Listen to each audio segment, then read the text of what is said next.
This is Helen Thomas and the CDFM study group.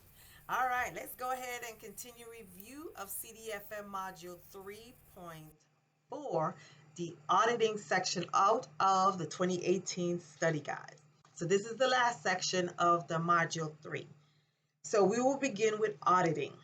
So we talked about the fiscal law, the finance, the accounting, and now we're going to focus on the back end of it. Once we do all the transaction, we keep track of the accounting of that transaction. Now we need to audit. We need to do internal controls. We need to do inspections to ensure that the data that we are pushing out, the values we're pushing out, are correct based on our processes. So auditing, it gives the definition on page 9, which is an essential element of public accountability, is a comprehensive assessment. It's a test. It's a evaluation of your processes to ensure that they are correct. So the basic accounting standards come out of the GAO Yellow Book on page 10. All right, let me pause here. Remember when we talked about appropriation, we also say that the GAO issues guidance on appropriation in what is called the GAO Red Book. Now we're looking at auditing. The auditing is covered in the GAO Yellow Book. And guess what color internal control is covered under for the GAO? You guessed it, a stoplight, green, internal control. So the best way to remember which GAO guidance governs a particular topic, we think of a stoplight, red, yellow, green. The red is for appropriation, the yellow is auditing, and the green is internal control. See, now you know the GAO regulations for each one of those areas. So we're talking auditing. The yellow book is the GAO standards that deals with auditing.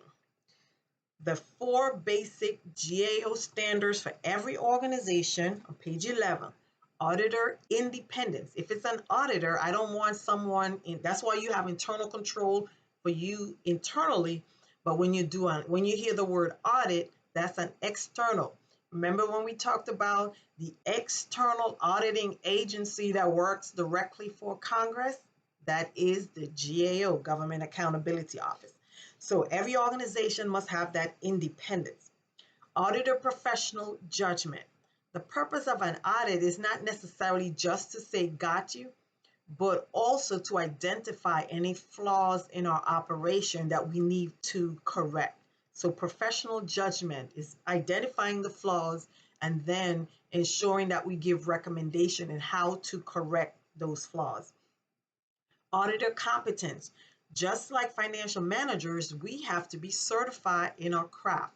Auditors should be certified, especially in an area where you're auditing an organization. You need to be certified before you can come and audit us. And then there are quality control and assurance measures that are put into place. So the key here for this section is knowing those 4 standards and what is required at each level. So auditor independence is exactly what's stated on page 11, 3, 4, 11. Independence of mind, the state of mind that permits the performance of an audit without being affected by influence. You don't want to be influenced by the organization that you're auditing. So that's why you need that independence so you get a true picture of what the issue is. You don't want to have the appearance of favoritism or anything like that.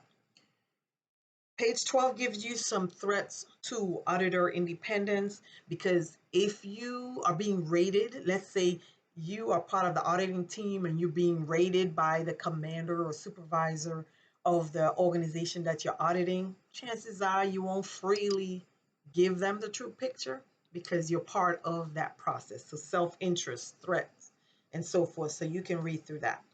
The second auditor standard is auditor professional judgment. Professional judgment should be used in planning and performing the audits and attestation engagements in reporting the results. It should all be professional. It's identifying whatever flaws, issues, or maybe everybody's just having good processes in place and you don't have any issues. But exercise reasonable care and due diligence. The third standard is Auditor Competence. So they are required also. Remember, you're studying for the Certified Defense Financial Manager certification. That's the purpose of this study group. So auditors also have a standard that they must meet, that 80 hours. And as a CDFM certified individual, I am required to complete 80 hours every 2 years, meaning I have to have some type of financial management training that equates to 80 CET hours. So likewise, auditors automatically as an auditor, they have 80 hours that they have to complete every 2 years, the same requirement, and a minimum of 20 hours in 1 year. So you can't just not do anything 1 year and then you do all 80 in the second year. You have to do at least 20 in 1 year and the remaining in the second year. Okay, that's basic information. And then on page 15, it talks about the fourth standard, which is quality control and assurance. So quality control means that auditing agency must also be evaluated by another auditing agency. So it says first, audit agency must establish a system to provide reasonable assurance. We want to make sure that that auditing agency has measures in place to actually come. And once they give us a rating, then we know that that's true. They are required to have an external peer review every 3 years. So you see that on page 3, 4, 15.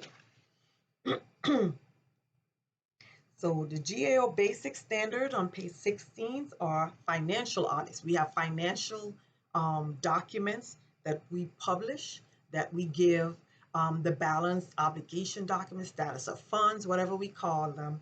We have financial audits to ensure that those systems we use, GFIBs or GCSS Army, whatever those systems are pushing out, that they're giving the correct value.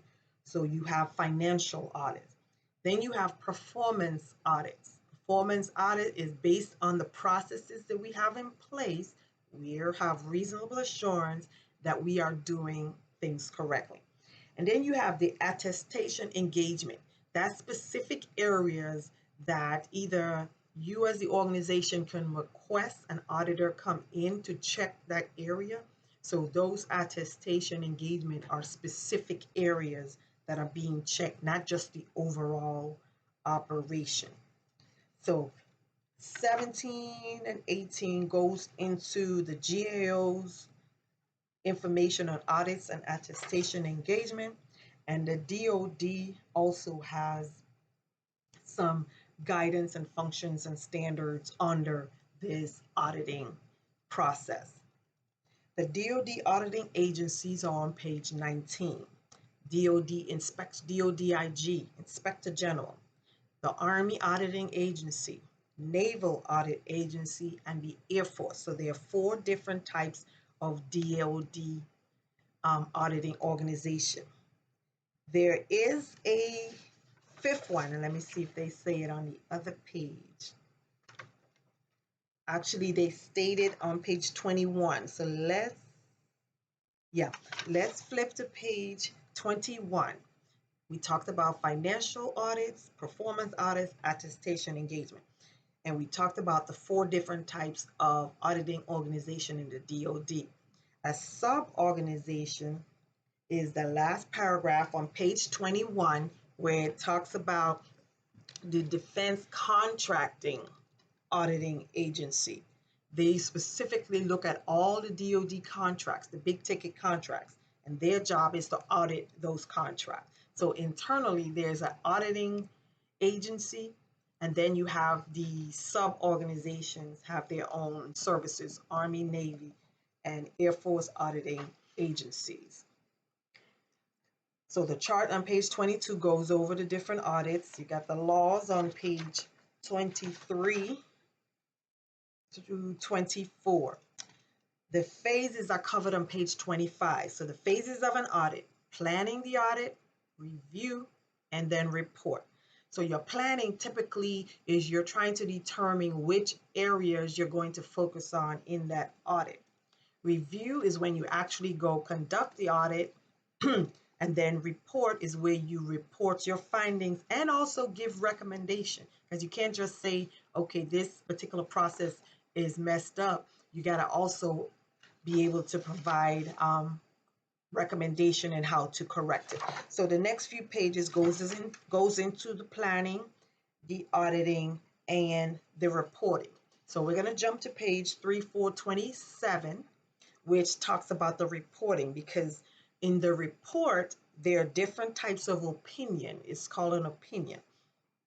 The types of opinion in the middle under those 4 bullets is unmodified, which is the best; modified, that means you have some exceptions; disclaimer, unable to render an opinion; or adverse opinion based on your finding. So the concept of an audit finding on page 28, you're looking at the condition, the criteria, the effect, and the cause. Is when you're doing these evaluation, is what caused the issue. The potential benefits out of an audit. So the end result of an audit is to be able to identify areas to improve in that organization. So whether it's a monetary or non-monetary benefit, we're trying to figure out ways we can cut costs, save money, or maybe we need to change our processes, improve our timeliness and our accuracy. So it can be a monetary or non-monetary. A non-monetary benefit can be morale, improve morale in your personnel. Okay, that's important. Safety, it improves safety. Not a lot of people getting hurt, so that's always a good thing. So depending on the operation. So page 30, as it closes out on the auditing, it then introduces the audit review of internal control. And the last paragraph is where it mentions the green book. Remember, we talked about the red book dealing with appropriation, the yellow book dealing with auditing, these are GAO regulations, and the green book deals with internal control. So we are required to have our own internal control checks and balances in place, so that when an auditor comes in, we are not caught off guard, to ensure that our processes are in place for everything that we do. We can check those balances. So this concludes section 3.4, the auditing section of CDFM module 3, competency 4, auditing. Thank you, and I'll see you guys again next time.